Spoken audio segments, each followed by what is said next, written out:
Adultos que sofreram maus tratos na infância têm 3 vezes mais chances de desenvolver depressão e doença cardiometabólica. Não uma, nem outra.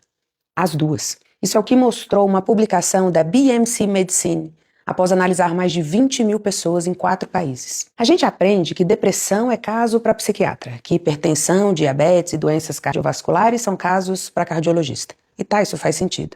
Mas e se as duas condições tiverem começado na mesma história, décadas atrás? Os pesquisadores observaram que adultos que sofreram maus tratos na infância apresentavam um risco cerca de 3 vezes maior de desenvolver depressão e doença cardiometabólica ao mesmo tempo. Um risco maior do que de desenvolver apenas uma dessas condições. Presta atenção nisso. Não estamos falando simplesmente de duas doenças acontecendo na mesma pessoa. Estamos falando de um mesmo organismo respondendo durante anos às marcas deixadas por experiências muito precoces.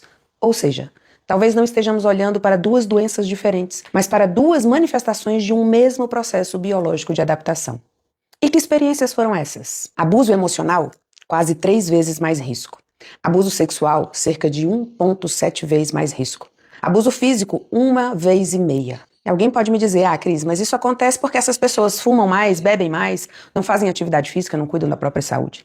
Os pesquisadores também pensaram nisso. Eles ajustaram a análise para fatores como tabagismo, consumo de álcool e sedentarismo. E mesmo assim, a associação permaneceu. Quando uma criança cresce em um ambiente de ameaça constante, o cérebro não aprende apenas uma lembrança, ele aprende uma forma de funcionar. Biologicamente falando, a exposição repetida ao perigo pode recalibrar o eixo HPA, modificar a atividade de sistemas envolvidos na resposta ao estresse e manter o organismo mais preparado para detectar ameaças. O cérebro passa a prever perigo com muito mais facilidade. Ele deixa de perguntar, existe perigo? E passa a perguntar, onde está o perigo?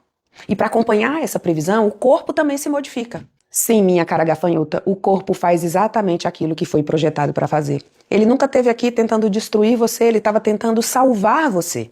Só que existe um detalhe, o organismo foi projetado para responder ao perigo, não para morar nele. E essa adaptação tem um custo.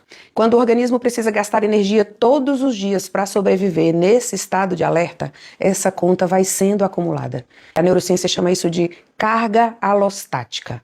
Carga alostática é o desgaste biológico provocado por um organismo que permanece adaptado ao estresse durante tempo demais. É como viver com o motor acelerado o tempo inteiro. Uma hora a conta chega. É por isso que muitas mulheres chegam à terapia dizendo: Cris, meu coração está cansado, a minha mente está cansada, meu corpo está cansado. E muitas vezes acreditam que existe um problema diferente para cada sintoma. Eu também pensei assim durante muito tempo.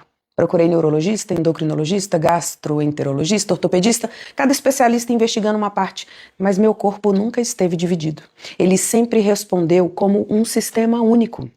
E foi aí que a pergunta mudou. Eu deixei de perguntar o que há de errado com o meu corpo e passei a perguntar o que aconteceu com ele para que ele precisasse funcionasse. E é exatamente aí que entra o trabalho de atualização de memórias. Porque enquanto a pergunta for apenas como eu faço isso parar, a gente continua olhando para a resposta. E eu prefiro investigar o que ensinou o cérebro e a sua biologia a responder dessa forma. Não para apagar o passado, nem para fingir que ele nunca existiu, mas para atualizar a forma como o cérebro interpreta essas experiências no presente. Quando determinadas experiências deixam de ser interpretadas como ameaças atuais, essa previsão constante de perigo pode diminuir. Ao longo do processo terapêutico, isso favorece uma reorganização das respostas emocionais e fisiológicas, reduzindo a necessidade do corpo de permanecer mobilizando tantos recursos para responder a um perigo que já não mais existe. Talvez o seu corpo nunca tenha sido fraco. Talvez ele tenha sido eficiente demais em proteger você. O problema é que ele continua pagando hoje a conta de um perigo que ficou lá no passado. E você? Do que seu corpo ainda está tentando proteger você?